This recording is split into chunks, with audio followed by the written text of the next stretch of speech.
Hello, everyone. Hey, I'm Doug Wilkerson with Saturday Night Live. We're broadcasting on YouTube, Facebook, on Saturday Night Live, and on Central Christian Center. Several of us are doing our. Hello, everyone. Hey, I'm Doug Wilkerson with Saturday Night Live. We're broadcasting. Sorry about that. Some more technical difficulties, and several of us are trying to do watch parties on the side. So anyway, we're glad that you're here. But Saturday Night Live, we're a life recovery meeting. It's a recovery meeting for life, and what we're interested in is helping people to assist them in putting things together in our life. A lot of us go through life and we don't know, we just feel like we're stuck, we're overwhelmed. We work hard, we try hard, we do all that we know to do, but yet we just need some help. And that's what we're here to try to do, is try to help. We're just here to try to talk and help. We can't fix you, but we can maybe help you. And if nothing else, you can maybe hear somebody else's story that you can relate with, and you can feel like you're not all alone. And that's very important. So tonight we're going to start off with Paul. He's going to be our MC, and then we're going to read the 12 steps, and then we'll do step 5. It's what we're going to be working on tonight. We'll be talking about that. I'll be back with you and talk a little bit. And so anyway, we're glad that you're with us. Hopefully you're able to stay with us for a while. We won't go too long, but anyway, we just want to add something to your life, maybe some help, some inspiration, and nothing else, that we care and we love you. All right, Paul. Oh, hi, Miracle. I see Miracle's on here. Wait a minute. We ought to say hi to everybody, don't you think, Paul? Maybe you can do that. Yes. Hello, everybody. Hello, Paul. Hi, Paul. Is that everybody? Hello, Miracle. Hello, Doug. Hello, Debbie. Hello, Zach. Hi, Miracle. Hi, Kate. Hi, Ashley. And Patty's trying to get on here, but Patty's having a hard time. Yeah, I don't know what I'm doing. For some reason, it's not working. Join the crowd. Well, we can hear you, but we don't see you. You haven't turned your camera on, Patty. Oh, well, let me see where I do that at. And we got Zach on here somewhere. So. Well, there's start video. I guess I should hit start video. Yep. Yeah. That's it. Is that it? Paul. There you go. Okay. All right, Paul. We're going to, we started the meeting, Patty. Paul's doing. Go ahead. We are glad you're here. Saturday Night Live is about recovery. And so that's what we're going to be talking about tonight, is recovery. And you're welcome here. I love the line that the first time I heard it, I couldn't believe it, but you're welcome high or clean or drunk or sober. Saturday Night Live wants you here with us, because it's where you need to be, and we want to be able to help you. And we love and accept every person. We don't like your stuff because your stuff's mean to you, but we love you and we want what's best for you always and all the time. We want Saturday Night Live to be a safe place. And even online here, we want to treat everyone with respect and honor. In our Zoom meeting, we're careful not to talk over each other. And also, privacy. What is said here stays here. You think, well, you're on the internet, and all the stories you hear, things that are told, are public, but that doesn't mean that we want our story told. Part of recovery is telling your story, and it's a good thing to tell your story because it makes a difference to other people. See that you have grown in the way that you have dealt with things. But tell your story. Don't tell my story, because I may not want just everybody hearing my story. Or if I do, I will share it with them, or you could ask me to share it with them. So we have a mission statement, and that is our mission for Saturday Night Live Recovery, and our passion mission at Saturday Night Live is seeing lives transformed by helping people find a personal relationship with Jesus Christ and to find freedom through Christ by an example of love and acceptance. The most important thing we discussed about what makes Saturday Night Live such a good thing, and it is the fact that we do love and accept anybody, and it doesn't matter. Of course, we're on video, but when we're in the building and you walk down the stairs, there's no judgment. Anybody that's in recovery knows that we're here because we need help, and so there's really no point in judging one another. We've all got some kind of history, and we love and forgive and help and move forward with life. That's what we're here for, and that loving and acceptance. Sometimes when we share that with you, it lets you be able to love yourself a little better and accept the things in your life that you've done and be able to move forward. And that's what we want to help with. Because Saturday Night Live is about recovery. We are faith-saved, and we believe in God, believe in Jesus, but this is a recovery meeting. It's not church. So you don't have to believe exactly like we believe. We still want to be able to help you. And we just, if you want recovery, we want to be able to help you any way we can. And we thank you for allowing us to be able to do that. It's a privilege to be able to share our growth, and it's like an exciting payday when we see somebody break through and break the chains of addiction and see them move forward with their life. And even if it's just baby steps, that's a payday. It's such a great thing for those of us who are volunteering and trying to help. When we get to see that's a true privilege, and we appreciate you letting us do that. And let me see. One of the things we talk about is acts of service, and I always like to mention that, because if we do something to help somebody else, and normally I would talk about helping around the building, maybe cleaning up and show everybody where the bathroom, something to help somebody else who's at the meeting. But we're not at a meeting together, but there are things that we can do to help other people. If it's no more than holding the door open for somebody at the grocery store, or go check on your next door neighbor, it gets you out of your own head and gets you thinking about something other than my problems. And when is the next time that I can feed my addiction? It becomes, hey, I've done something useful, and that fulfills my heart more than the addiction would have. So I'm going to do something else useful. That acts of service are a blessing in themselves for whoever you're helping out, and it helps you as much as it helps them. So try to stay out of your own head and try to do things for somebody else. And we always tell you, let people know that we're still out here. We're not in the building, but we're still out here and trying to serve. And we have the meeting, and there's lots of numbers. If you need help, call somebody. Don't be isolated. I've heard something really profound this week about this social distancing. That's a really bad word. We don't want social distancing. We want physical distancing. We need a little bit of space so we're not coughing and sneezing on each other. But we don't want to be antisocial and push people away. We still want to keep those social connections. And so I really like the idea of physical distancing as opposed to social distancing. Try to keep every relationship you have intact, because people are important and we need each other. So now we're going to move on to reading the steps, and we're going to introduce Kate to read the 12 steps. Kate, come on down. All right. Yay, Kate. Yeah. Thank you, Joe. Yay, Kate. Okay.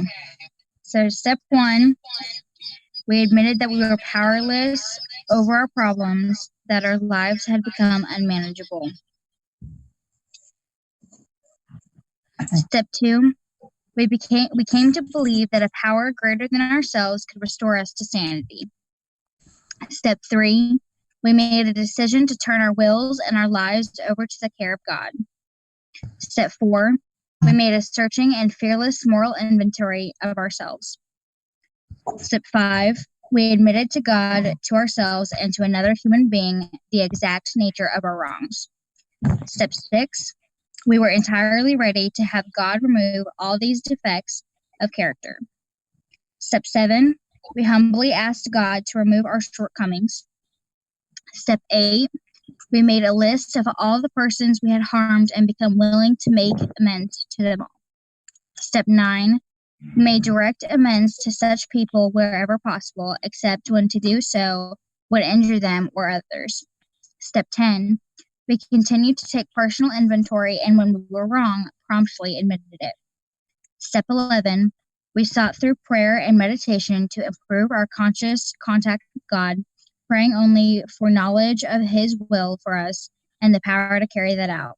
And step 12, having had a spiritual awakening as a result of these steps, we tried to carry this message to others and to practice these principles in all our affairs. All right. Okay. That's it. Thank you, Thank Kate. Fantastic job. We appreciate you. So moving on, now we're going to invite Zach down to do step 5. Zach, come on down for the step work.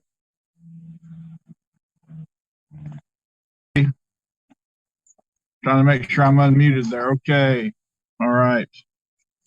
Step 5, we admitted to God, to ourselves, and to another human being the exact nature of our wrongs.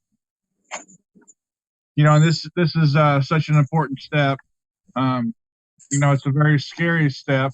A lot of us have tried to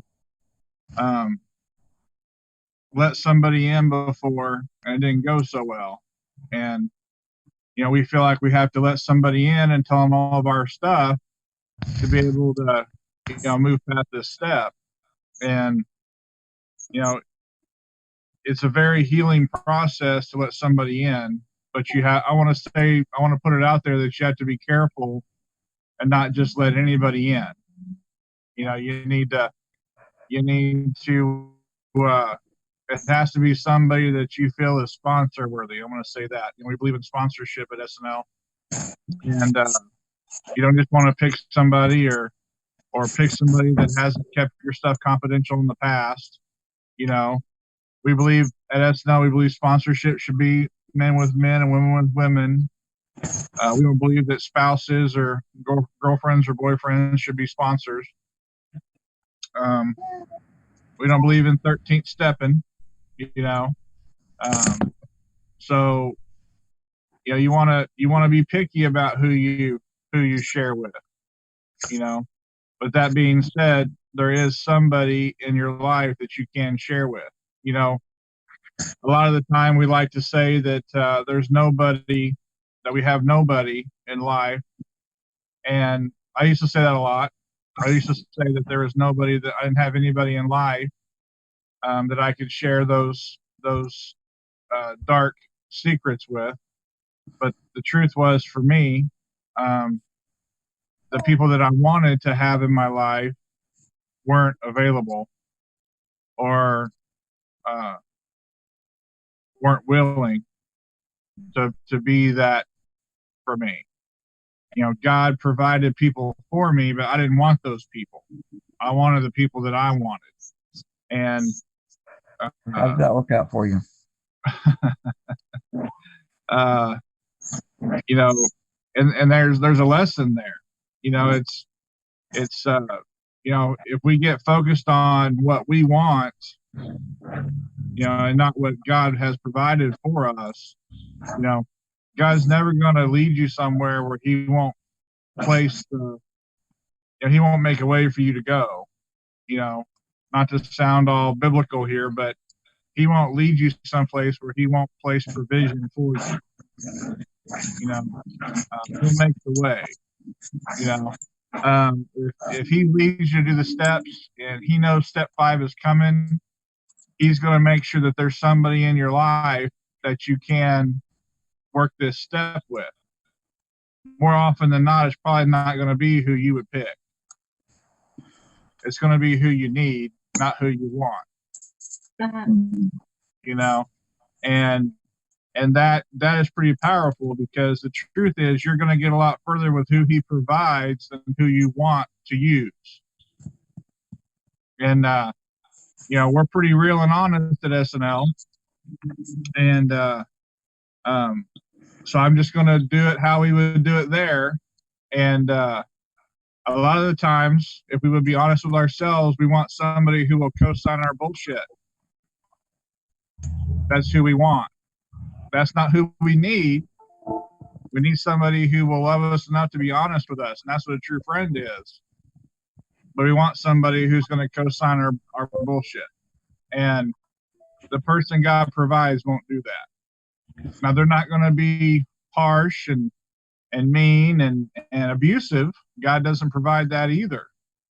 You know, some people believe recovery is supposed to be harsh and condemning and judgmental and abusive, and we're just going to beat you into recovery.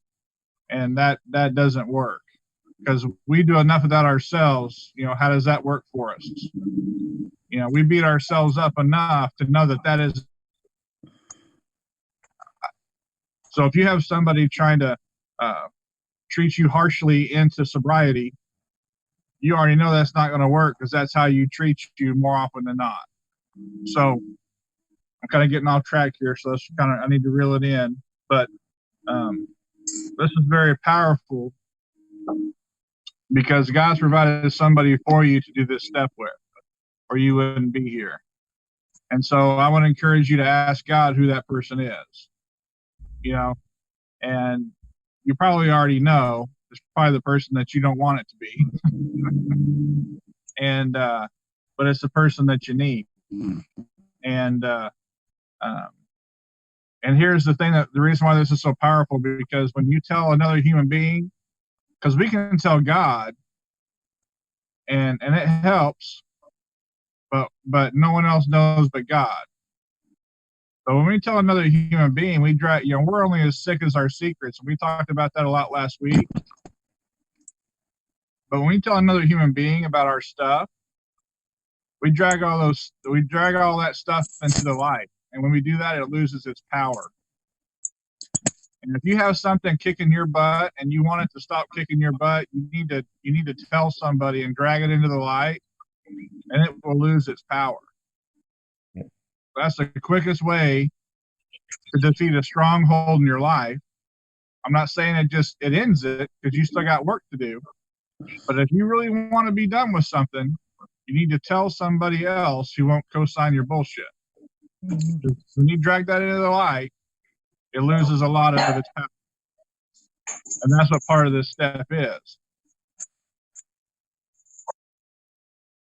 So the section that we're working on tonight is escaping self-deception. And there's 2 questions here, and I picked a couple of them here. First one is, as you examine yourself, can you admit some self-deception in the past? And there's a lot of self-deception in the past, because we lie to ourselves so we can stay sick. We tell ourselves that I am the way that I am, and this is what we tell ourselves. Well, this is the way my family is, so we can blame somebody else even, or this is the way I've always been, or I've been this way my whole life and it's too late to change. Or, no one's ever loved me, so no one ever could. We have all kinds of excuses that we use.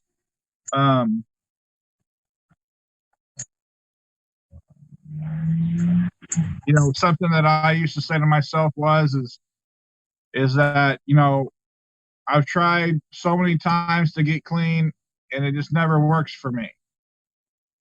Or nothing good ever happens to me or nothing good ever lasts very long. You know, and when you believe that way, you get what you believe. It's a self-fulfilling prophecy.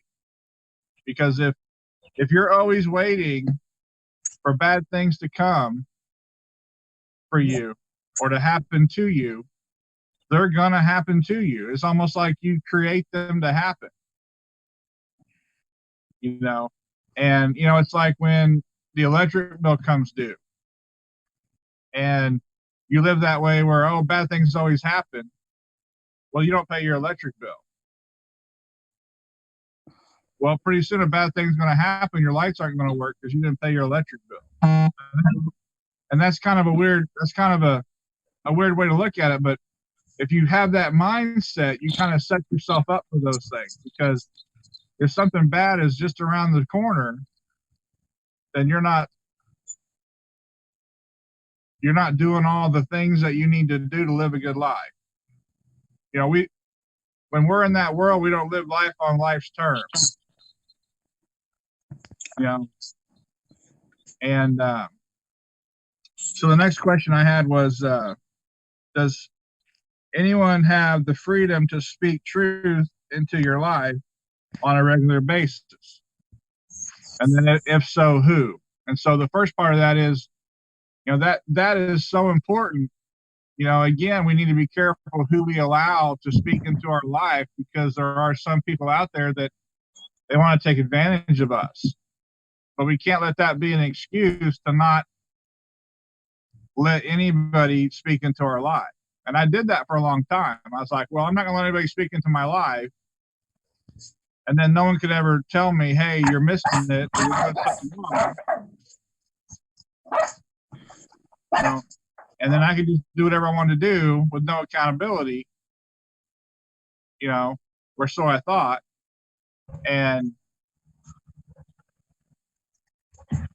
But I was alone. And I had nobody that could help me or give me wise counsel. And it's really a gift if you have trusted people that you allow to speak into your life. You know, I was a very sick person when I didn't let anybody speak into my life. You know, and you got to say that. You got to say that again, Zach. I was a very sick person when I didn't allow anybody to speak into my life. Now, I don't let just anybody speak into my life. Good. You know, I mean, there's people that I don't. I'm not rude about it. You know, but, you know, we have to be careful. But we've got to let people speak into our life. You know, God did not mean for us to be alone. You know, that we take that scripture to mean that it's just about, you know, a mate. But the truth is he's all about relationship. His whole thing is built on relationship with him, relationship with a mate, relationship with one another. This whole thing about recovery is supposed to be done with relationship. If you're struggling in recovery, I would challenge you to look at your relationships. You can be going to recovery meetings and you can be going to 4 or 5 a week. But if you don't let anybody know you in those meetings, you're alone. If there's no relationship going on and no one's allowed to help you, if you don't let anybody help you or see you, they see you. Everybody saw me when I thought they didn't. But I never got any better until I let them help me. But we've got to trust. We got to trust somebody. Not anybody, somebody. You know, we got to open our eyes and look around, and we can tell who people trust, and we got to give them a shot, and we got to let those people speak into our life.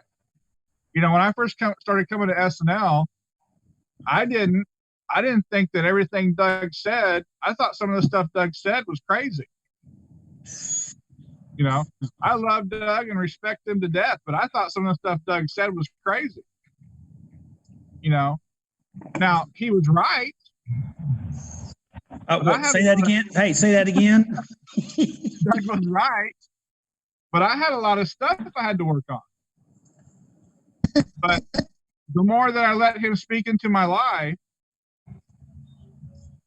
and I would test it out, I would try it on. And he never told me I had to do anything. But I would try it on. You know what? It worked. So I'd try something else on, and it worked too. And then we just go a little bit more and a little bit more and a little bit more. You know, and a lot of people don't know, when I first started coming to SNL, it wasn't very long until I went to counseling with Doug twice a week. Twice a week. I had 8 counseling sessions a month for a long, long time, working on my stuff.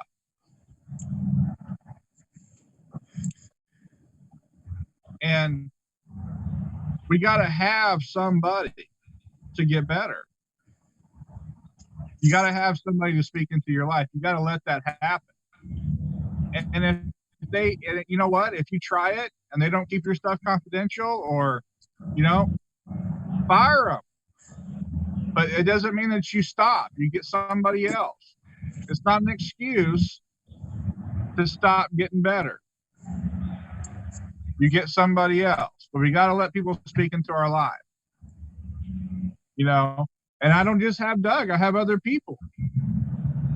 You know, and, you know, we've all met those folks that they don't need anybody. It's just them and Jesus. We've met those people. They don't need any man, but they got Jesus. It's just them and Jesus. And I'm sorry, I love Jesus, but he is not enough. And you can look in the scripture and find it. That's not the way he set it up. That's not the way he set it up. He wants us to have one another. He wants us to pour ourselves into one another. So my encouragement tonight is that you be careful, but you find somebody to speak into your, that you let speak into your life. And then if you can trust one person, then you can trust more than one person. You know, I have several people on here tonight that I let speak into my life. I have Paul on here.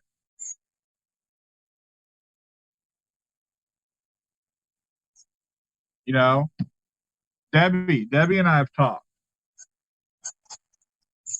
Whitney and I have talked, you know, and I've talked to others, Miracle and Patty. You know, John and I have talked. You know, it's just, you know, and my daughter's on here. You know, she just turned 17, and people think that you can't learn from kids, but you can. You know, and so, you know, tonight I'm going to wrap it up here, but the truth is that we lie to ourselves more than anybody else, and that we got to drag this stuff into the light, and we got to tell, you know, we got to find somebody to tell, not just God. And you got to let somebody speak into your life, because if it just you and Jesus ain't enough. We've seen those people, and they start calling themselves a prophet, and they don't need anybody, and they have no accountability, and they run off a cliff. And if you ain't careful, you fall and run off a cliff. I'm not talking about anybody. We've all seen it. You know, I mean, throughout history, you can go back through history and see it. You know, and so we need one another. So that's what I got. So, Zach, a couple of things in dealing with people and picking this person. I made a note here, like a spy test. If you think you have a spy, you feed them a little information, and you wait and see if that information gets shared. And that's a good way to find out if you can trust somebody. Is you don't lay out everything. You give them a little bit, and see how they handle it before you go all in with somebody. That's good. Because- That's good. You don't share your most intimate secret. You share something on the surface. You know? Yeah. You don't share the, the holy grail of your most intimate thing that you don't want anybody to know.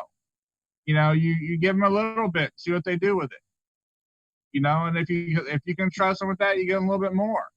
Something else too is the reason why we need more than one person. Eventually, we need more than one person is because, you can't trust everything with one person. I knew somebody one time, and I knew this person was really wise, and it wasn't me. It was this person had 2 sponsors, and I thought that was really strange. He had a sponsor for his meth addiction, and this person was really great to help him get sober and to get clean from meth. And he didn't want to lose that, but he wanted to quit running around with women. And his sponsors still struggle with that. And so he went and found a different sponsor that had conquered that and was married and faithful. And when the other sponsor was angry, well, why do you need 2 sponsors? He said, hey, you're the best thing for me to help me get off of meth, but you can't help me with this because you ain't beat it yet. And that's okay. That was what he had to do. And that worked for him because he wanted to get better. And that's what we got to do. We got to get better. And he was able to go on, and he was able to change the other part of his life. And ended up going back and helping his sponsor with the meth issue, helped him with that. And so, because we help one another. And so, it's not one person can help you with everything. And something else that I want to throw out here, so you got me thinking, is that sometimes we have to be mature enough that it isn't about the sponsor. Okay? If I'm your sponsor and I can't help you anymore, it's not about me. It's about you. Right? Mm-hmm. So if I get butthurt because you moved on, is that your problem or my problem? It'll be your problem. It's my problem. That kind of brings up my other note. I had made a note about an imaginary relationship. A lot of times when we first meet people, we'll project what we think that person should be. Especially happens with couples, but it also happens with the sponsorship. You think that person is supposed to be your all in all, and they're supposed to carry and understand everything possible that you have going on. And so you'll go all in on a relationship in the beginning because of what you think it should be. And every relationship needs to be built with trust a step at a time, not all in the first week because you think it's going to be something else. Right. One of the most dangerous things I see though in recovery is when somebody takes credit for somebody else's recovery. Or like, for example, Paul, if you and I were working the steps together and I was your sponsor, or let's flip that around. Let's say that you were my sponsor and you were helping me. And anytime I had a victory, you would take credit for my victory. And then something happened and we got into it and we parted ways. And then I have no strength and I fall and I relapse because you took credit for, and you would never do that, but you took credit for my recovery. And then I didn't have any strength that I could do it on my own. And we had to be really careful. If anybody is out there that has a sponsor that's taking credit for their recovery, or it makes them feel like they can't stay sober without them, there's a problem. Because your victory is your victory. Because I may not be here forever if I'm your sponsor, and I want you to be okay without me. I want you to know that you're going to make it, that you're going to stay sober, that you can do this without me. The truth is that this relationship that we have is destined to end when it starts. You're supposed to get so healthy you don't need me. Yes. Yeah. That's the whole point, is that you're supposed to get so healthy you don't need me. And so if I'm not giving you every victory you get where you don't need me, and telling you that you can do this and that you did this all by yourself, and I just made suggestions, and yeah, you put them to work, but you chose to put them to work, I'm not supposed to be taking credit for anything. We're talking. I offered some suggestions. You did the work. I wasn't there at 2 a.m. when you didn't use. Even if you called me at 2 a.m. and I talked to you, you still chose not to use. Yeah, I was a good guy and I answered the phone. Okay, I'm a good guy. But I didn't sit there and tie you down where you didn't use. We have to grow up and get okay with not taking credit for people's recovery. Because we may not always be here, and what happens if we're gone? And the truth is, it's a problem in recovery. People get themselves wrapped up in it, and then when something happens, the person that's not real strong yet, they relapse, and sometimes they die. I've even heard people say, I've even heard people get in an argument in a fight, and I've heard sponsors look at their person and say, "You'll never make it without me." And that's terrible. That should never be said. No. And that you should never have been a sponsor. If you can say that, there's a problem, because it's not about you. You know, you're supposed to be working yourself out of a job. You're supposed to be supporting them and giving them every victory where they look at you one day and say, "Thank you, I don't need you anymore. I'm going to go help somebody else." I would like to throw a thought in there, if I may. Okay. I had this on my notes. I didn't think I would be using it, but I wrote it down. And what you're talking about is control. And a lot of us like to use control, but the fact of it is, we're talking about control and relationship. And basically, my comment is along this line: it's control or trust. And we are either going. We need to take control out of trust. We need to take control out of love. And if we really love or trust that individual, we're not going to control them, because they got to make their own choices. I have to make my choices. We all learn from our choices. And of course, one of my main sayings is when folks mess up or relapse or act out, my question is, what did you learn? And so I had this statement here: if you control me, you don't trust me. And if you don't trust me, then you don't love me or respect me. What do you guys think? And that's good. That's true. That's totally true. And I mean, I don't know. My brain is running with all different kinds of thoughts.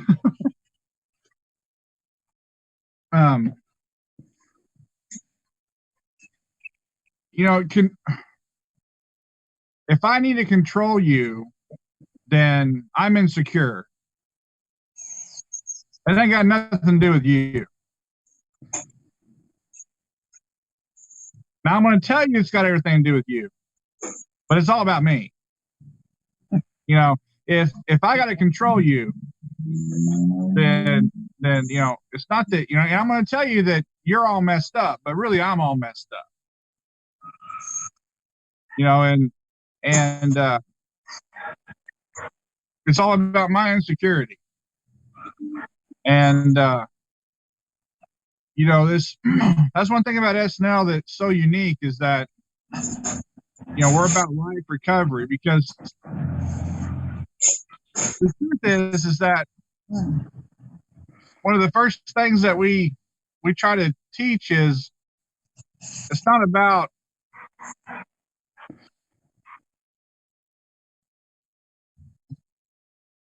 my thoughts are escaping me. It's not about Perfection. It's not about perfection. It's not about being sober. It's about recovery. Progress. Yeah, it's about healing from those things that make you want to numb out and disappear.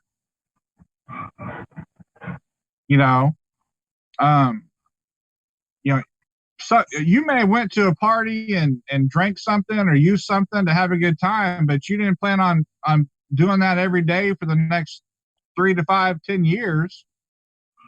Nobody plans to be an addict.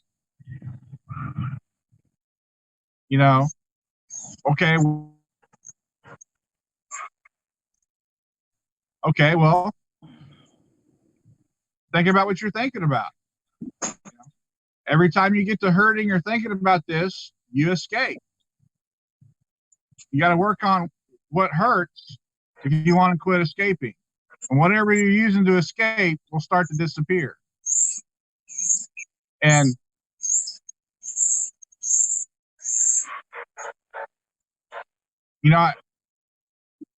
I've looked at people as a sponsor and said, I don't care if you use.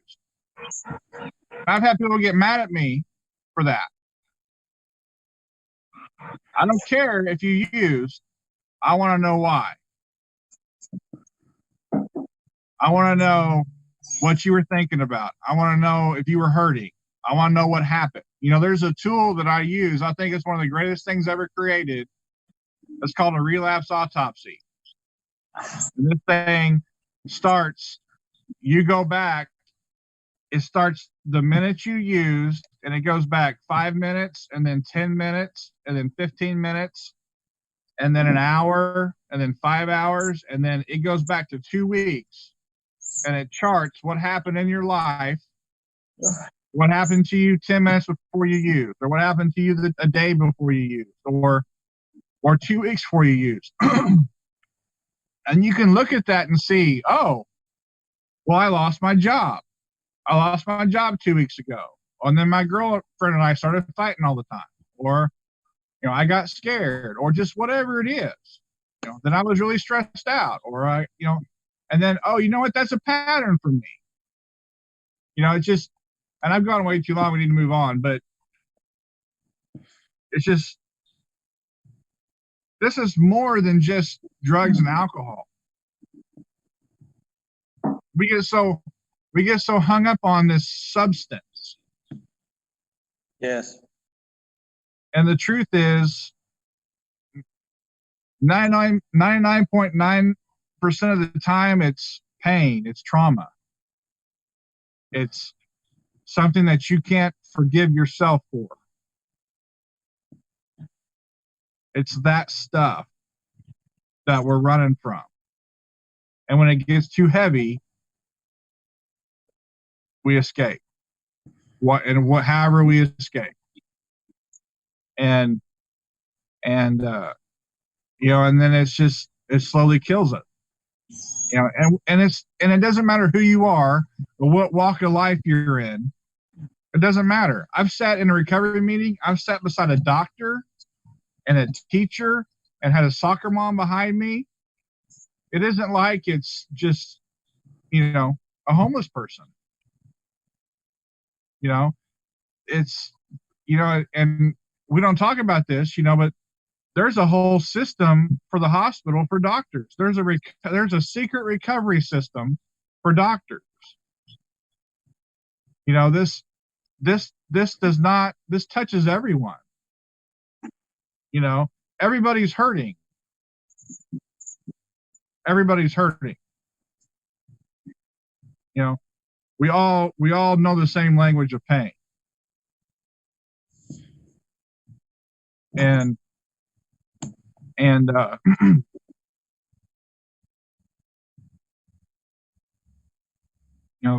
that's why we need one another. And that's why God knows this works, because we can heal one another. If we would just let people in, let somebody love us, then we'll hurt a little less. Your section was on escaping self-deception, and the biggest self-deception is that you're in this alone. Good. Doug, right now, Doug, I'm thinking of that video you showed that day at SNL with the dog that had been abused, and you couldn't touch the dog. And that was so powerful. And I'm emotional right now, and I'm, it just I see hurting people every day, and I love the work that I get to do, but it's all around us. It is. And, but right now I'm just thinking of that video you showed where the animal was abused, and you couldn't get near it, and that we are that animal. We are that animal in so many ways. And that's what we do at SNL. One of us like that walks in, and over time, lets one of us get a little bit closer and a little bit closer and a little bit closer. And then there's another one of us to love on somebody else that comes in, and so, but that's what I got. Thank you, Zach. Thanks, Zach. Thanks, Zach. Ashley, are you still with us? There you are. Ashley's going to do reflection for us tonight. Ashley, come on down.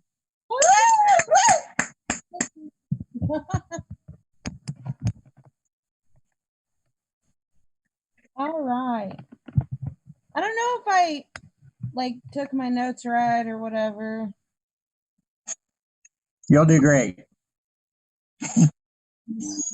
Whatever you do will be just fine. It's probably going to be very short.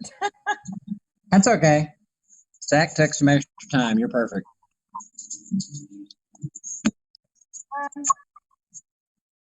Well, so step 5 in escaping self-deception. In the Lamentations 3:40, and that says, "Instead, let us test and examine our ways. Let us turn back to the Lord."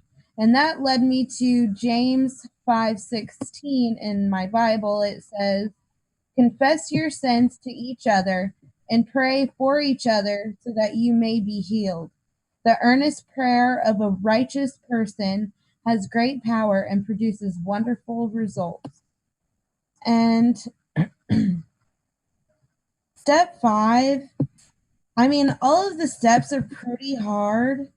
Step 4, just, making that list of everything that you feel makes you so wrong. But then going in step 5 and telling another person everything, that's hard. But it's hard admitting it to it. It's hard admitting for me to admit it to myself. And I've worked the steps a lot, quite a few times, and every single time I go back through, there's the same old things that I see over and over, but there's new things that I didn't really notice before, or that I didn't want to admit to myself. But all of the steps are so important. I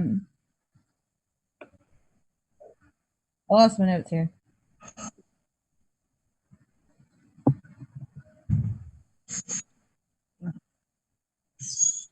Okay, I said, for me, it was easier to speak out the exact nature of my wrong, a version of the exact nature of my wrongs, to somebody else than it was to truly listen to myself and soak it in and really understand that all of these things make up my incredibly sick mind, and that I have to constantly be aware of every single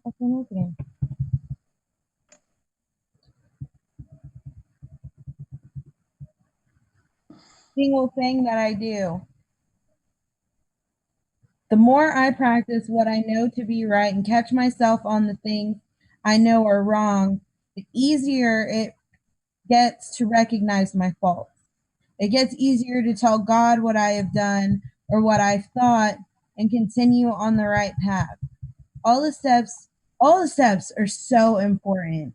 And you can't just half do them. I don't want to say a bad word. You have to be 100% in all of it. And if you can't, truly examine everything that made you who you weren't supposed to be, then you're never gonna become who you are supposed to be. Good. And that's what I got. You did great. You did great. Thank you. I liked the thought you said every time you do this, you see new things. And that's good because every time you do this, you're just a little quicker to pick up on it. It's kind of like going down a road that you're familiar with, but you see the traps a lot sooner every time. And that's why you keep working at it. And you did a great job on the step. Thank you very much. Okay. Are you ready? Oh, go ahead. Ready for some Doug time? Yeah. Thank you, Paul. Thank you. Miracle had her hand up a while ago. I didn't know if you had something you wanted to say, Miracle.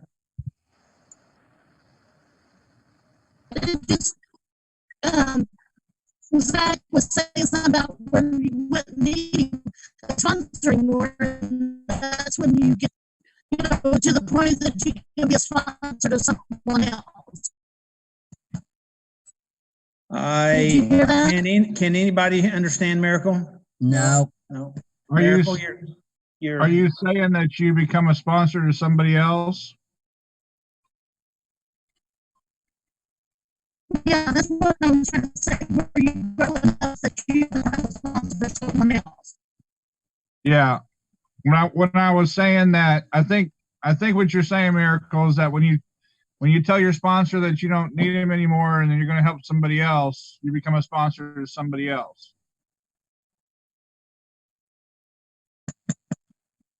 Well, yeah, what I'm saying is, saying Debbie's my sponsor and I've grown enough and it's not that I don't need her, it's my turn to be, to mentor someone else is what I was trying to say. Yeah, to be someone else's sponsor. Your turn to mentor somebody else. Yes. You know what I mean? Yes. Teach someone, do step 12, basically, And that's what not throw anybody, not get rid of people, not have people in my life, still speak in my life, but make me help someone else. Yeah, she's saying don't get rid of people and stop letting people speak into your life. Just start helping somebody else. That's good. Yeah, I wasn't meaning you don't let people speak in your life. That's a good point, Miracle. She's saying that we don't stop letting people speak into our life. We just become a helper of others. And we keep letting people help us. That's good. Thank you, Miracle. My problem is, I listen to the bad people sometimes where, like what some people like in my life, hopefully they change and they didn't, but I'm working on it. Miracle, I can't understand anything you're saying. And so No problem. you may need to get a mic situation to help you on that. But hey, is there anybody else that has any comments about the step reflection or anything that was going on?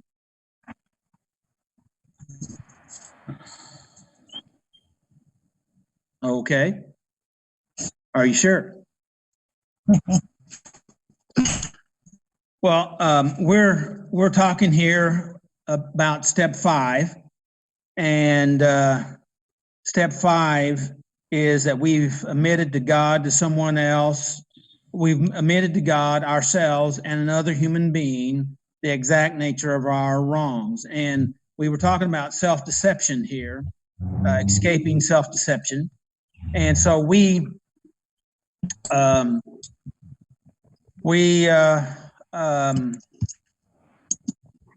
thing that, as I was putting tonight together, my attention really went to the term. I'm trying to find my place here. The exact nature of our wrong, and I looked up exact. And I want to give you the definition of exact, and I'm open for comments after I do that. It's not approximate in any way. It's precise.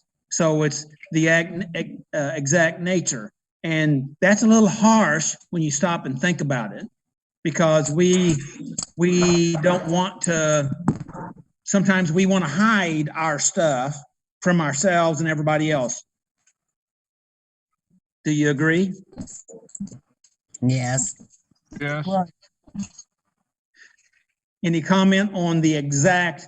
Do you have an idea why this step talks about the exact nature of our wrong? That exact part. Do you know why it's important to us?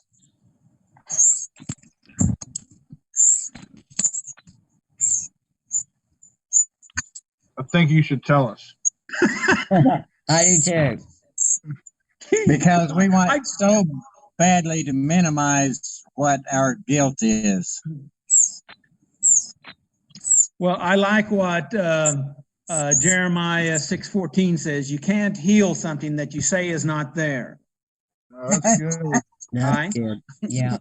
So if we don't, if you can't recognize it, you can't address it. Okay, in our life, right?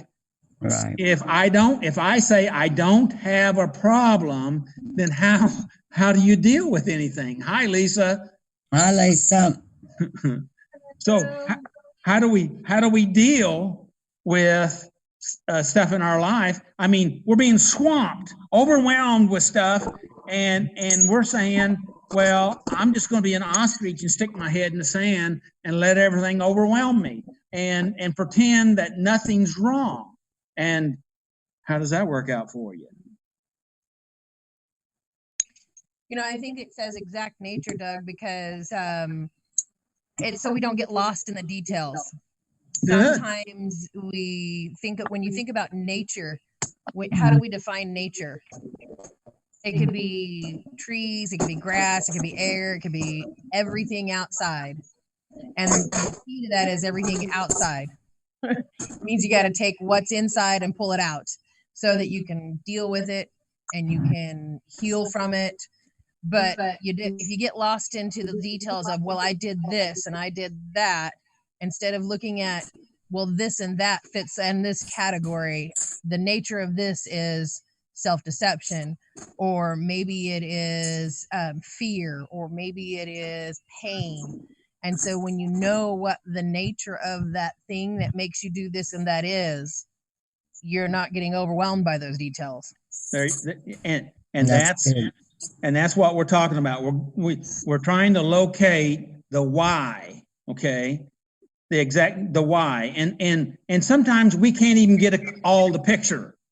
But like Ashley said, Ashley did such a great job, talking about, taking it a piece at a time and getting a little better focus on what's pushing you around or eating your lunch or overwhelming your life. Does that make sense? So that's really good. And that word nature has multiple definitions, and you hit several of them in there. One is the atmosphere and the nature aspect of things, but we're talking about the manner of things is part of that nature term too. So there's multiple aspects. So we're talking about trying to, we're always talking about getting real. And the other word that I wanted to focus on is the wrongdoing. Okay, the exact nature of our wrongs or our wrongdoings, and that's those are wrongdoings. Let me just give you the definition that I looked up on it. It talks about legal or dishonest behavior. Okay, and sometimes we think about wrongdoings as just being something that I did illegal. Well, yes, that's true, but dishonest behavior really can affect us in a hidden way if we allow it. Does that make sense? Because then we're lying to ourselves, we're lying to others, we're lying to God, and we're not allowing ourselves to see really what's going on. Does that make sense? Any comments from anybody?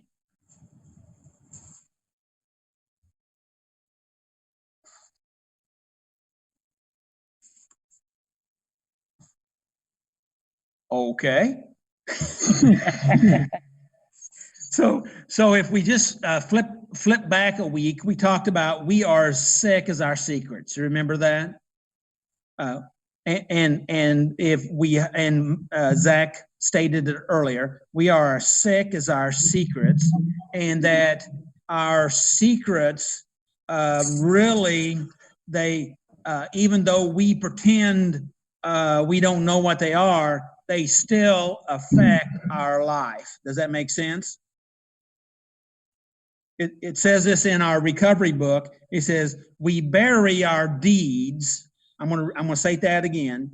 We bury our deeds, but our deeds are seeds.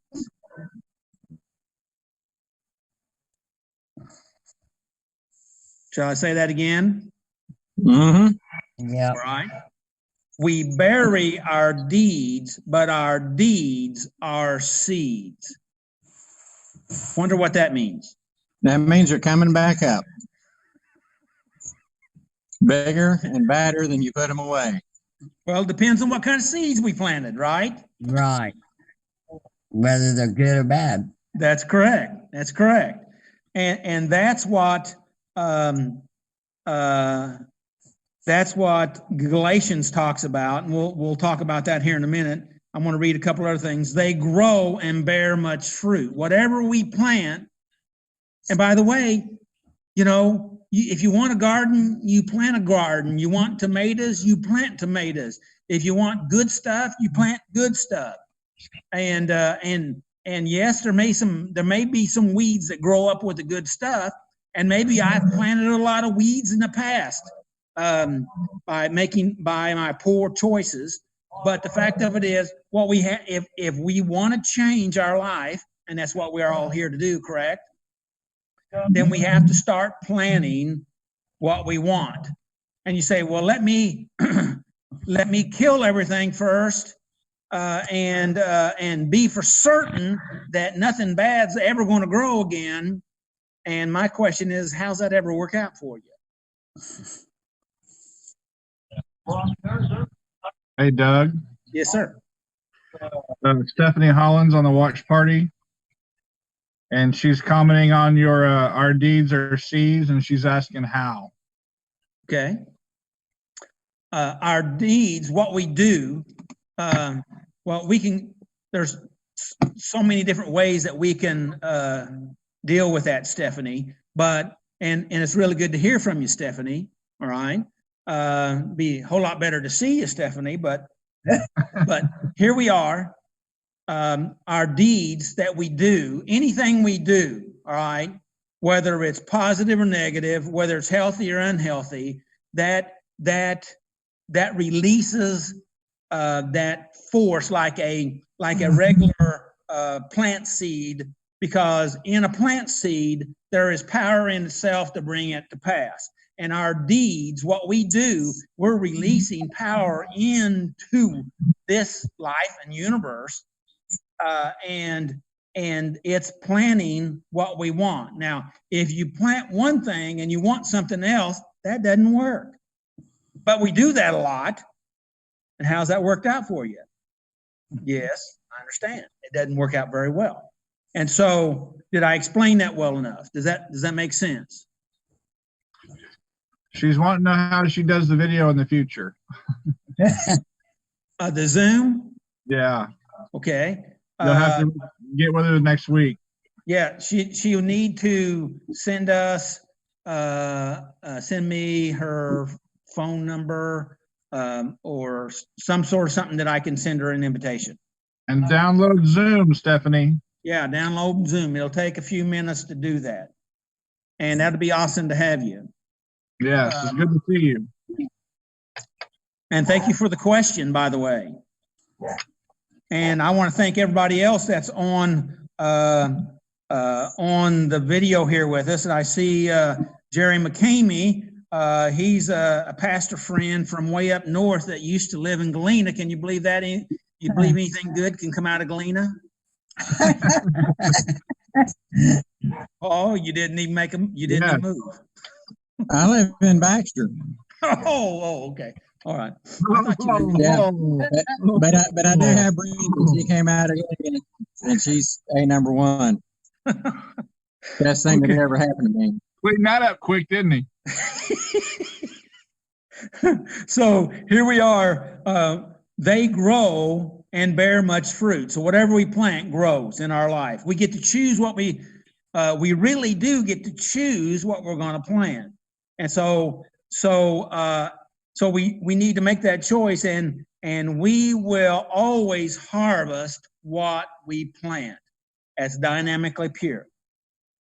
And so my point a while ago was we need to just go ahead and start planting good stuff. Yes, you know, the parable in the Bible about the wheat and the tares, and they wanted to tear all the tares out, and those were kind of like weeds. And they said, no, you'll destroy too much of the good stuff. Just go ahead and let things grow. And when at harvest time, then we can separate it. And so the fact of it is, we need to prepare for the harvest, even though there's going to be bad stuff that grows up in our life. And then just deal with it, right? We just deal with it. You think you're supposed to be perfect, but that ain't happening. All we can do is try to get better. Okay? Galatians 6, verse 7 and 8, and it says that we don't mock the just God. We will always harvest what you plant. That's verse 7. Those who live only to satisfy their sinful nature will harvest decay and death from that sinful nature. The last part of that verse is, but those who live to please the Spirit will harvest everlasting life from the Spirit. Okay? When I come on, is it you? John, I wanted to share this, John 1, 8 and 9. And I really want to get across here that God loves us just the way you are. He accepts us. Yes.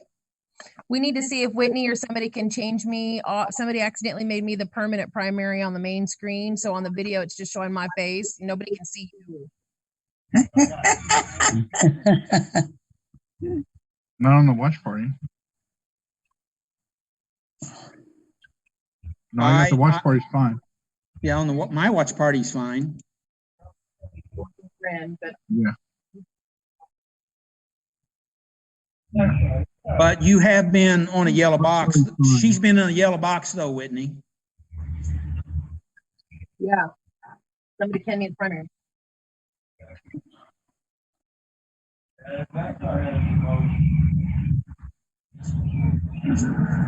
It's showing me on my watch party, but she was in a yellow box. But Yeah, you're good, Doug. Now, You're back. okay, now we're in a multi-screen, right?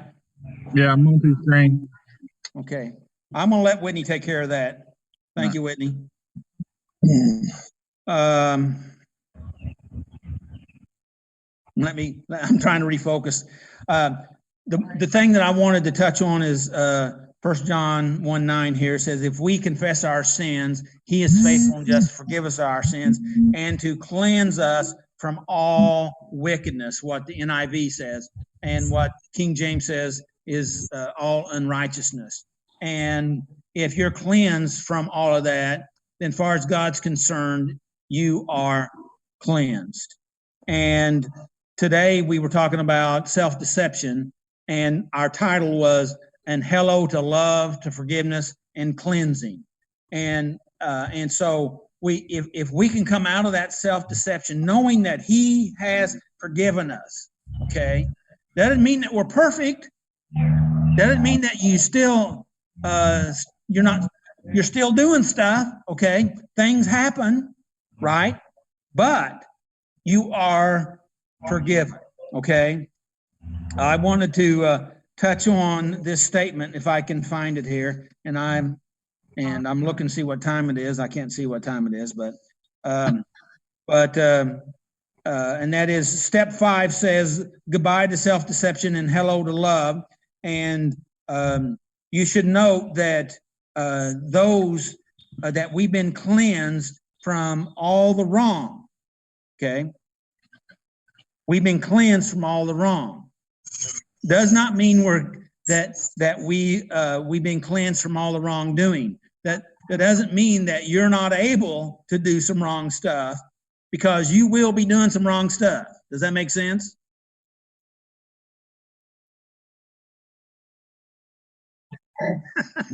Yes. But you're cleansed from the wrong.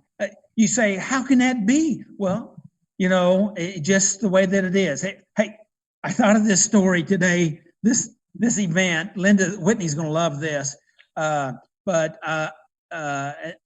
This week, my granddaughter Quincy was crying and carrying on, and I was in the yard, but I was away from her, kind of down the hill, and she was crying and carrying on. But her Whitney, her mother, and her grandmother were close to her, so I figured they'd take care of her. And and Whitney was standing right next to her, but she was still crying and still just really wailing. And I said, well, what's wrong with her?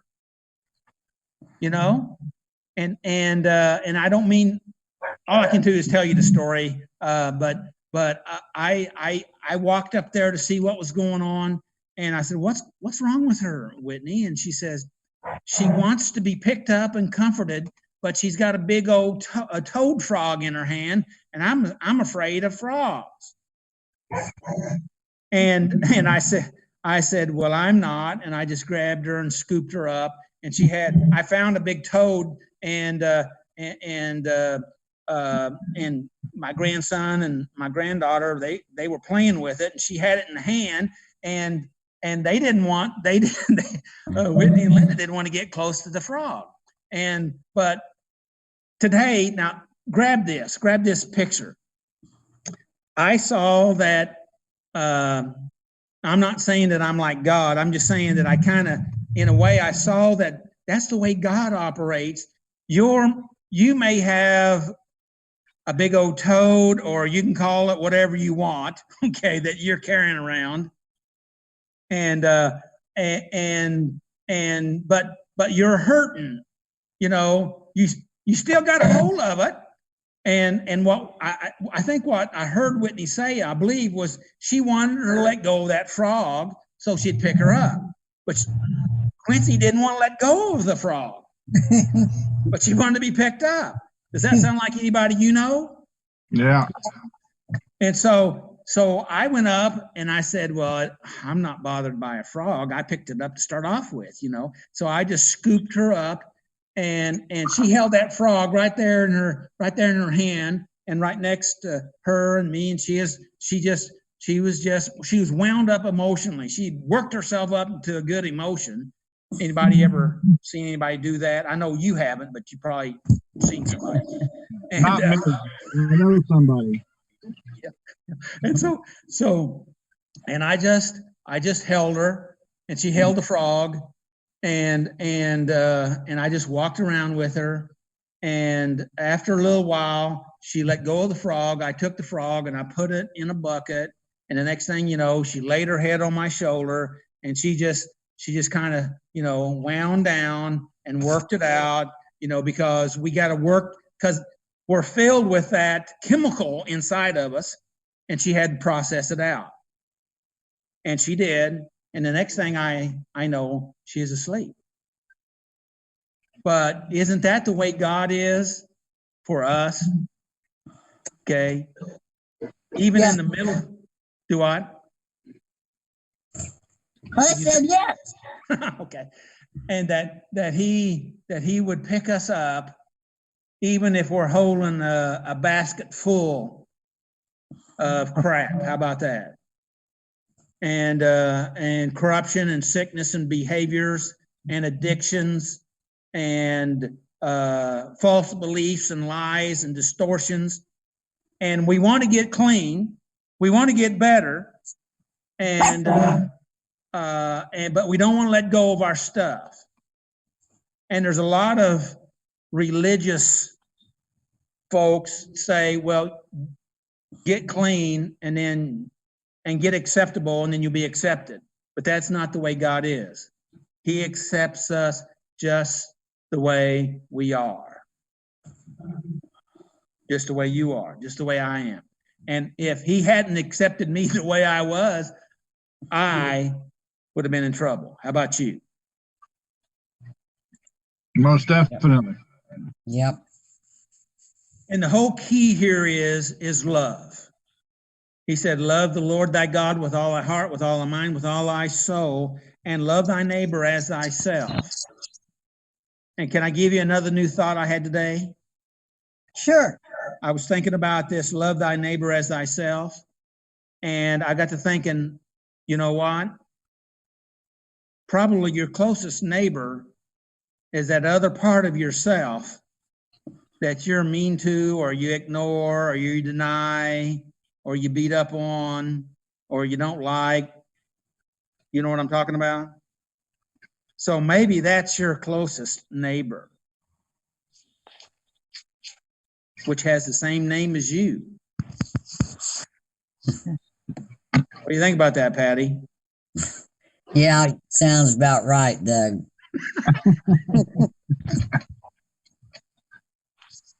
Thank you, Patty. That should almost be love yourself like you love your neighbor. I like the line that Zach uses all the time. You should treat yourself like you would treat somebody you're trying to help. Yes. And very important person, valued person. And the fact of it is, it's all an operation of love. I remember a discussion I had with David Ball many years ago, and David's in Oklahoma nowadays, and he may be watching this, I don't know, but David asked me, because I said something about that God is love, and he said, where's that at? I said, well, it's in 1 Corinthians 13. He said, I've heard that all my life, but I didn't know where that was. And I said, well, I reached over on my desk and pulled the Bible open, flipped it open, and I found the particular scripture, and I handed him the Bible and told him where it was, and he says, wow. the good thing about David was he was working on trying to bring some difference in his life, and he called himself, he was in NA, and probably a lot of people know him from NA, but he called himself an NA Nazi. I haven't heard that term in a long time, but Lisa, do you remember David Ball? Do you by chance remember him? But anyway, he No. was. I remember him. And anyway, but you know, and there's a beginning that was a beginning for him, okay, and it helped him turn his life around, and but he had to make that, and he was looking to make that a bigger spiritual connection, if you don't mind me using that terminology. And so, and I love David. He's a good man, and I hope you're watching David. So let's work on winding down here, and that is that I was talking about our wrongdoings, that he hasn't forgiven us he has forgiven us of our wrongs, but we still got to deal with our wrongdoings. Does that make sense? And that I'm going to go to an example. This is me, Doug. In my doings, and this is what I do. Okay? But remember, that's not who I really am. And I'm not what I do, but I am becoming who I truly am. That's Too good. much? Good. Good. Good. Repeat it. Okay. Well, I wrote this out this morning, and anyway, I read this to my wife, and I said, "Does that sound all right?" And it says, "It sounds like that's something that a philosopher has written out." I said, "Well, I wrote that out." And she said, and I said, "Well, I guess I can take it as a compliment." So I don't know, but anyway. Hey, Doug, don't we say all good things 3 times? Yeah. We try. This is me, Doug, in my doings, and this is what I did. But remember, that's not who I really am, and I'm not what I did, but I am becoming who I truly am.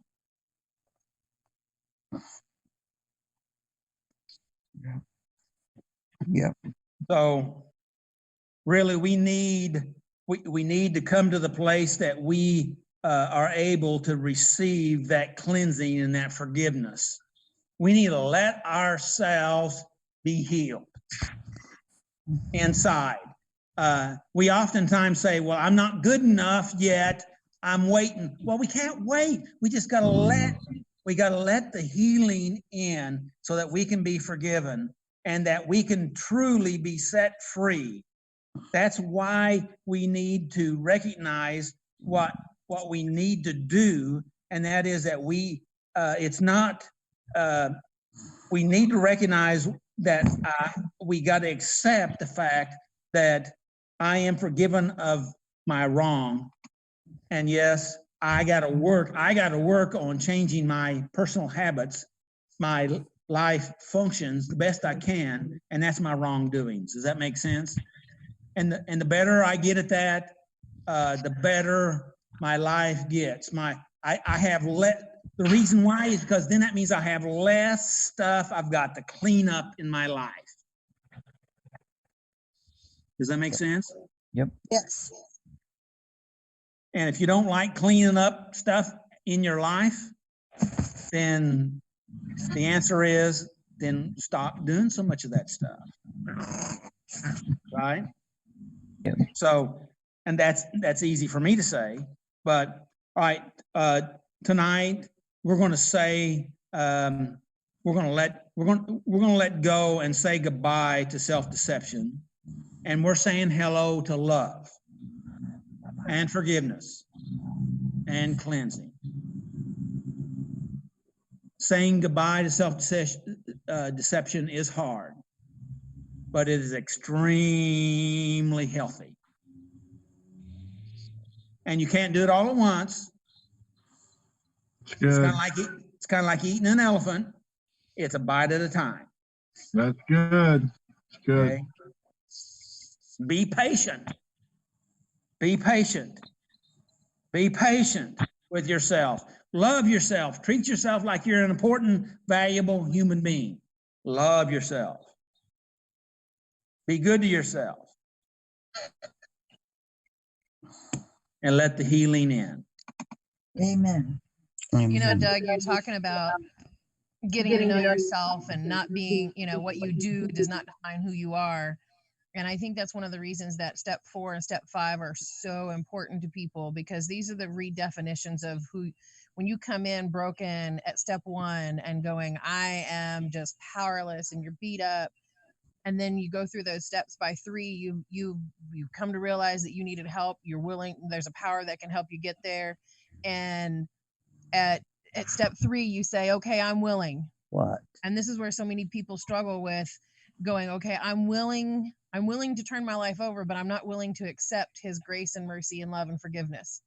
And so step 4 helps us work through those inventories and redefine who we are in this new person, this new entity, this new creature that we created in step 3, this new person of recovery. And then in step 4 is about getting to know who you are, and step 5 is about starting to introduce yourself to others. And, you know, if you don't know who you are, other people will define you by what you do. So Yes. when you know who you are and you've done that inventory in step 4 and you start introducing yourself to others, you can then say, this is who I am, but this is what I've done, and this is what I've learned from that. And so that's where you're starting to do that process of redefinition of who you are. And who you are becoming, which is so Yes. important. We need to see ourselves, that picture of that self that we plan to be, that higher form or higher nature, that best version of ourselves, whatever terminology you want to call it, what God wants you to be, you know. And so we do that, and we allow that to work in our life. That was good, Lisa. And I'm glad you made it back. Can I say something? You may. I find that sometimes that I am acting out. There's different parts of me that I didn't even know that I had. I call them my inner child or exiles or whatever, that I find myself acting out. And so it's kind of hard to figure out exactly who I am, when sometimes it may be that little girl that was traumatized and scared is acting out, you know, or that sometimes I'll be the real tough Patty that used to be in the drug world, you know, or I have my walls built up. So it's like all these different things that are coming out. So does that make sense? And it gets confusing. Yes. And this is going to sound confusing too, but that is the way that it is, because see, you're starting to have to juggle all this new stuff in your life, and it's hard, and it's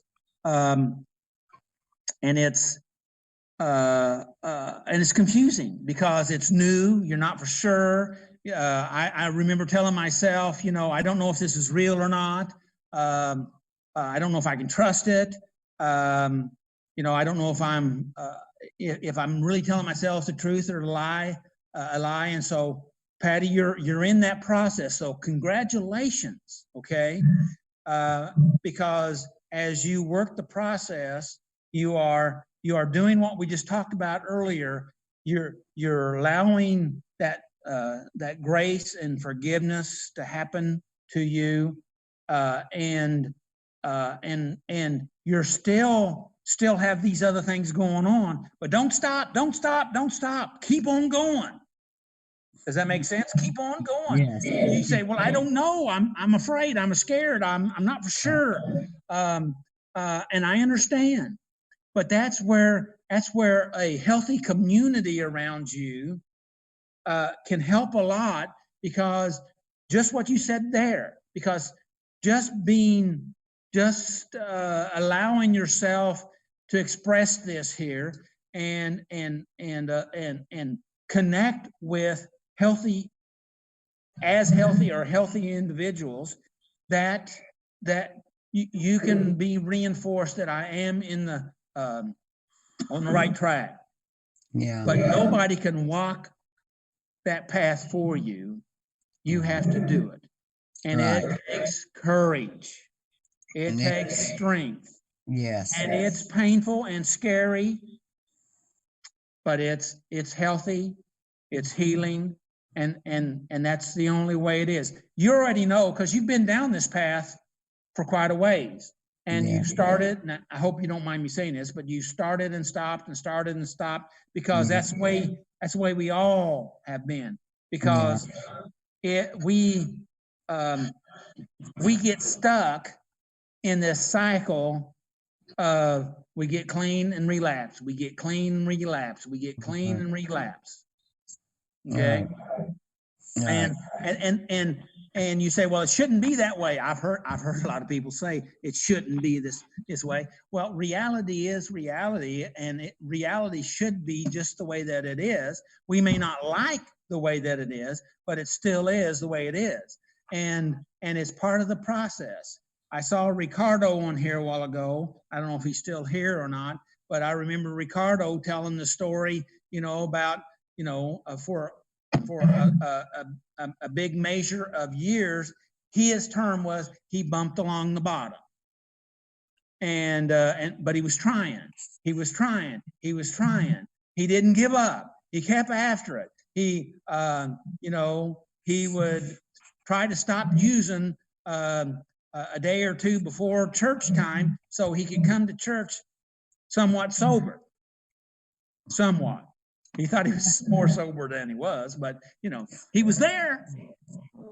And we say, come on in, come on in. Because of her. Does that make sense? Did that help any, Patty? Can I add something, Doug? Absolutely, Zach. I wouldn't mean to interrupt you, Patty. Go ahead.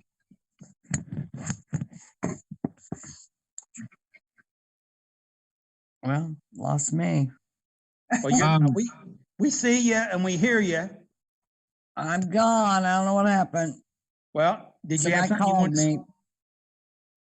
to? You're here, so won't you go ahead and say what you want to say?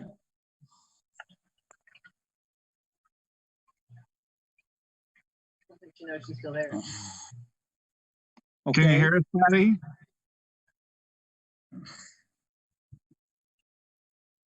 I guess not. Okay, Zach. We'll just go. I was just going to tell you, Patty, that we keep saying it all night long, but you're in that place. I've been there where we get fragmented when we go through trauma. And there's different pieces of ourselves that get broke off, or we put them away, and sometimes we bury them deep. And this may sound really insignificant, but it's very important. As we're putting those pieces of ourselves back together, making them part of our story is a big part of the work. And just being nice to ourselves, being nice to those pieces as they come back to the whole. And that may not make any sense to everybody else, but that's a lot of the work. Is just letting the work happen and just being nice to yourself, and this isn't stuff that we have to do. We just got to kind of let it happen and get out of the way, because we don't know what we're doing. we just kind of come to a place where God's able to do that work in us, and it's more of not stopping it, kind of getting out of the way and not stopping it, and letting him do it, kind of thing. And just being, I remember when, I had some pieces that were mad at me because I had denied that they were there. And Doug's laughing. I was mad at myself. And I had to say I was sorry and be nice, and that was, and accept myself, and make it part of my story. And I'm sure that makes sense to you. So that's Yes, all it I have. does. Thanks, Zach.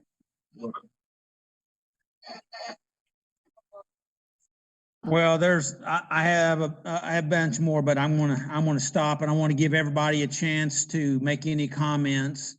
Debbie, I'm gonna start with you. Do you have any comments in closing?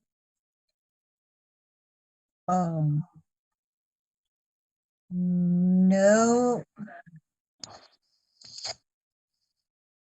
I mean, I talk a lot to my inner child too and stuff, and try to bring together, and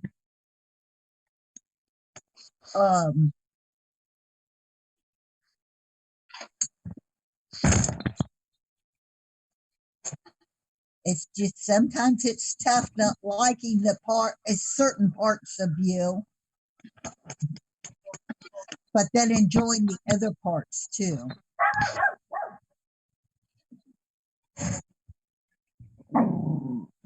And that's true. That's what Zach said. But the rest of the story is all of our parts are part of us. And remember the scripture that I said, we love our neighbor as ourselves. Those parts that we don't like is a close neighbor. Right.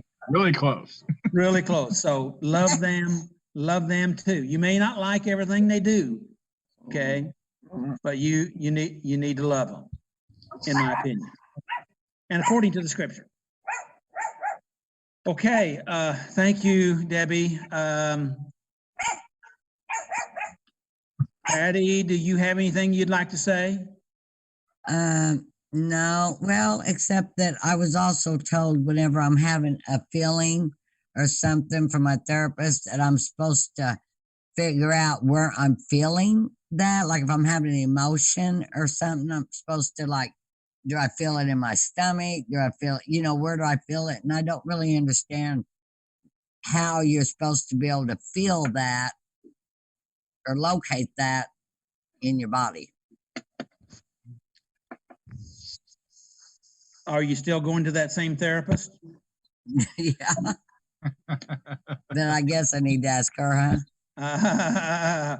Yeah, I mean, we could talk about it, but the fact of it is, you need to ask them. And the real story is, Patty, is that that's what she's wanting you to do is become aware of your emotions and where you feel it in your body. It can be an indication of what's going on, and because our body is kind of like a speaker system for our emotional being. Does that make sense? Yes. And so if we can become aware of that, and when you are aware of that, that helps you to begin to start to be able to deal with those emotions, because then they become less abstract and they become more concrete. Does that make sense what I just said? Yeah. It becomes something you can really deal with. And then you can be aware of, when I feel this in my body in this particular place, I have an idea what's happening to me. And you're getting to know yourself. Yeah. Okay? You can't fix anything until you become aware. Okay. Right. So good question. Good question. Paul, you want to go next? Sure. Just remember, if you're on here and you're watching us, you're already headed the right direction. You're not alone. Find that person that you can trust to make a connection with, so that you can bring your monsters out of the dark and pull them into the light. Because, like they keep saying, you're only as sick as your secrets, and once the secrets became known, they can't hurt you anymore. That's great. That's great. John, you have any thoughts for us tonight? It was a good meeting.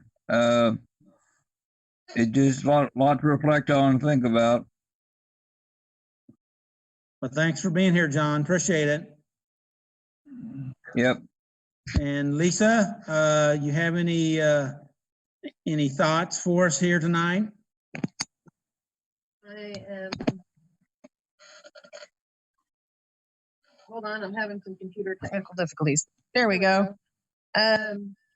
I think one of the biggest things, at least for me, when I was looking at this step and when I work in the step and talking about that self-deception, and I realized that one of the biggest struggles that I have personally with this step is, and that overcoming self-deception is, and I think the biggest self-deception I have is that I'm not worthy. And I have to remember that God does feel like I am worthy, and it doesn't what I think doesn't really matter is what he thinks, and I've got to learn to embrace his thoughts and turn mine off a little bit. So it's just it's kind of like that. What are you listening to? Yeah, I think you ought to say that again, Lisa. That last part. Which part? I got to stop listening to myself, start listening to him. Yes. Yeah, and it's you know, when you're listening to you got music in your headphones, if you don't like the station, you change it. And so sometimes, you know, what we do very often is when we hear that channel that is confirming those thoughts that run through our heads, we just stay there. The brave thing, what a lot of us are learning to do today, is to change the channel and start listening to his word and stop listening to, if it sounds like your voice, it's an enemy. Go back into and listen to God. I am my own worst enemy. And so if it sounds like me, I got to turn it off.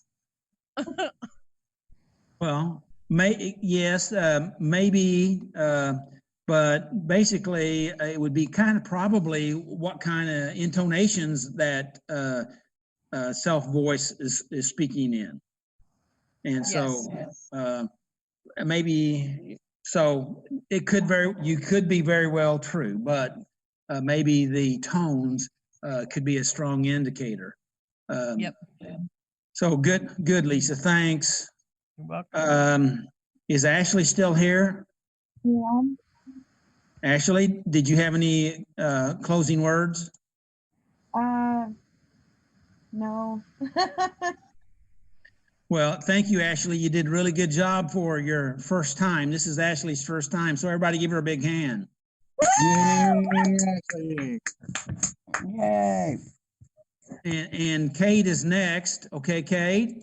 And this was Kate's first time reading the scriptures. So the steps, all the steps, 12 steps. So I'm trying to get you in the box there, but I can't seem to make it. So I don't know if I can do that anyway or not. There you are. You're on. There you go. There's that smile. Any concluding thoughts, oh wise one? No, I thought it was good, as always. I miss you guys. Miss you too. And, you know, since you brought that up, I know we've had several, and we talked about in our leadership meeting that we're looking to deciding what we're going to do at the 1st of June. And so until then, we'll be Zooming it. So. Okay. All right. So I guess, Miracle, do you have something you'd like to say, Miracle?